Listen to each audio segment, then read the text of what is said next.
মুন্সিগঞ্জের শ্রীনগরে পূর্বশত্রুতার জেরে উভয় পক্ষের পাল্টাপাল্টি হামলায় ৩ জন আহত হয়েছেন।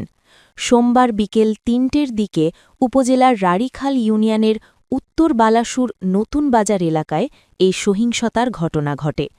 স্থানীয় সূত্র জানায়, উত্তর বালাসুর এলাকার নাজির শিকদারের সঙ্গে ট্যাটামারা এলাকার আবুল মোড়লের ছেলে হাসানের দীর্ঘদিনের বিরোধ চলছিল। এরই ধারাবাহিকতায় সোমবার বিকেলে লতিফ বেপারীর মুদি দোকানের সামনে রাস্তায় নাজির শিকদারের ছেলে ইমরান শিকদারকে পেয়ে হাসানসহ বানিয়াবাড়ি এলাকার হারুন বেপারীর ছেলে লিয়ন এবং অরুণ মুন্সির ছেলে অনিক মুন্সি তাকে এলোপাথারি মারধর করে গুরুতর আহত করে। এদিকে একই সময় মোটরসাইকেলে করে বাড়ি ফেরার পথে সেলিম মোড়লের ছেলে কাউসার এবং এতিমখানা এলাকার হারুন কাড়ালের ছেলে সিয়ামকে নাজির শিকদার ও ইয়াসিন শিকদার আটক করে এলোপাথারি পিটিয়ে আহত করে বলে অভিযোগ পাওয়া গেছে। পরে স্থানীয়রা আহতদের উদ্ধার করে দ্রুত শ্রীনগর উপজেলা স্বাস্থ্য কমপ্লেক্সে ভর্তি করেন।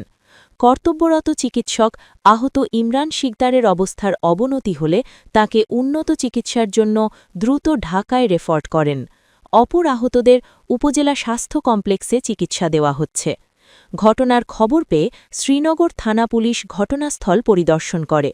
এ বিষয়ে শ্রীনগর থানার উপপরিদর্শক আব্বাস উদ্দিন জানান, খবর পেয়ে পুলিশ ঘটনাস্থলে উপস্থিত হয় এবং উভয় পক্ষকে চিকিৎসা গ্রহণ শেষে থানায় লিখিত অভিযোগ দেওয়ার জন্য বলা হয়েছে।